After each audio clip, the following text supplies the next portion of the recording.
ओम शांति। 8 अप्रैल के परमात्मा के साकार महावाक्य।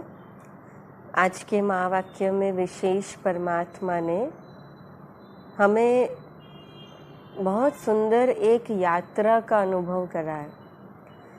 जब व्यक्ति इस दुनिया में जन्म लेता है, आत्मा एक नया शरीर लेती है, तो उस नए शरीर के साथ उस आत्मा के पास कई चांस होते हैं कि वो आत्मा अपने नए जीवन में जो उसे शक्तियाँ मिली हैं, जो उसे तन की, मन की, धन की, परिवार की, वायुमंडल की, जो भी उसको अच्छाइयाँ मिली हैं, शक्तियाँ मिली हैं, तो उनको यूज़ करते हुए वो अपने भाग्य को, अपने प्रारब्ध को बदल सकता है या अपने भाग्य की वो सच्ची कमाई कर सकता है।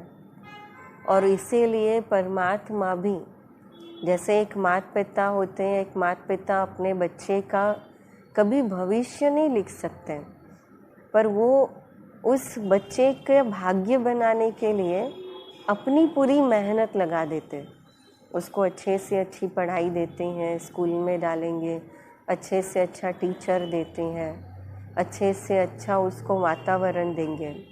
वैसे ही परमात्मा भी हम बच्चों को इस संगम युग पर अच्छे से अच्छी शिक्षा देते हुए परमात्मा पूरी कोशिश करता है कि भले हमारे 63 जन्मों का कार्मिक अकाउंट कैसा भी कड़ा हो, कितना भी बुरा हो, कितना भी विकर्म और पाप कर्म वाला हो, पर फिर भी संगम युग पर हमें एक चांस मिलता है कि हम इन शिक्षाओं को अपने जीवन में धारण करते हुए हम अपने जीवन को एक नया मोड़ दे सकें।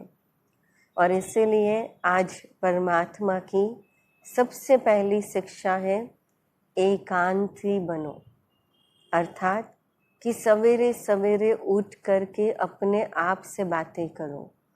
कितनी बड़ी बात है ना।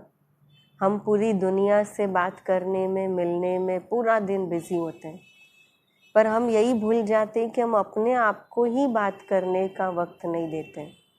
और परमात्मा हमारा ध्यान वहाँ खिंचवाता है कि सबसे पहला एकांत में अपने आप को ये याद दिलाना कि अब ये पूरा ड्रामा नाटक पूरा हो रहा है और अब तक हमने क्या किया, अभी भी हमारे पास चांस है। और इसलिए दूसरा जो शब्द है, परमात्मा कहता है बलि चढ़ जाना। बलि चढ़ना अर्थात कि परमात्मा के ऊपर जो भी हमने कोई भी विकर्म किए हैं या ये देह भान है, देह की दुनिया है, उन सबको बलि चढ़ा देना। बलि चढ़ा देना अर्थ होता है एक सेकेंड में निश्चिंत होकर के विदाउट कोई संशय उसको चढ़ा देना, छोड़ देना, देह भान का त्याग कर देना, देह अभिमान का त्याग कर देना, इसको बलि चढ़ना कहते हैं। और एक अच्छा कनेक्शन बताए कि जब बलि चढ़ेंगे तभी ही परमात्मा की कृपा के अधिकारी बनेंगे। तो बलि चढ़ना है तभी ही आशीर्वाद मिलेगी।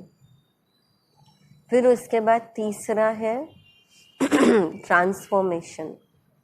परमात्मा कहते हैं कि हम अपने दृढ़ संकल्पों के द्वारा फुल पास तभी हो सकते हैं जब हम अपने विकारों के अंश को भी समाप्त कर देंगे, अर्थात अपनी बुद्धि को बहुत बहुत बहुत पवित्र बनाएंगे, शुद्ध बनाएंगे। इसलिए कहा ट्रांसफॉर्मेशन, कि हम अपने आप को शूद्र से एक सच्चे सच्चे ब्राह्मण में ट्रांसफर करें। चौथा शब्द है प्यूरिफिकेशन। जब तक ट्रांसफॉर्मेशन नहीं होगा तब तक प्यूरिफिकेशन नहीं होगा, अर्थात शुद्धिकरण नहीं होगा। आज हम देखते हैं कि जब कोई भी चीज़ को अग्नि के संपर्क में लेकर आते हैं तो अग्नि के अंदर वो ताकत है कि वो उस वस्तु के अंदर या उसके अंदर जो भी कहीं ना कहीं कचरा होता है या उस चीज़ को वो भस्म कर देती है, कचरा अलग कर देती है। फिर वो चाहे सोना हो, लोहे को पिघला देती हैं, पानी में से जम्स खत्म कर देती हैं। बिल्कुल वैसे ही परमात्मा कहता है प्यूरिफिकेशन, कि अपनी बुद्धि को बलि चढ़ाकर देह भान देह अभिमान से मुक्त करते हुए अपनी बुद्धि को परमात्मा पर बलि चढ़ाकर उसको बहुत प्योर बनाओ, अर्थात पवित्र दृष्टि में ट्रांसफ़र करो। और इसीलिए ज़रा भी यह अटेंशन रहे कि अब ज़रा भी कहीं देहधारी या देह अभिमान में बुद्धि न जाए। और इसीलिए 5वां शब्द है silence power with tolerance power, अर्थात शांति की शक्ति को यूज़ करे बुराई से अच्छाई में बदलने के लिए, लेकिन साथ साथ सहनशीलता के गुण को भी धारण करें। दुनिया में सहन करना ये हमेशा कमज़ोरी समझते हैं, पर यहाँ पर परमात्मा के घर में परमात्मा की शिक्षा ये कहती है कि साइलेंस में रहना, सहन करना ये कमज़ोरी नहीं है, पर ये शक्ति है, ताकत है।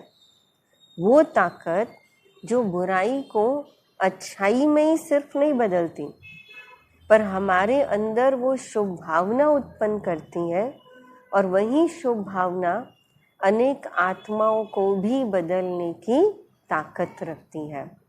तो इस रीति से विशेष हमें अपने आप पर अलर्ट होकर के वो अटेंशन देना है कि चाहे कुछ भी हो जाए, पर हम अपने आप को प्योर रखें। तो पहला एकांत, दूसरा बलि चढ़ना है, तीसरा ट्रांसफॉर्मेशन, चौथा प्यूरिफिकेशन, पांचवा साइलेंस पावर पर विथ टॉलरेंस पावर। अच्छा, ओम शांति।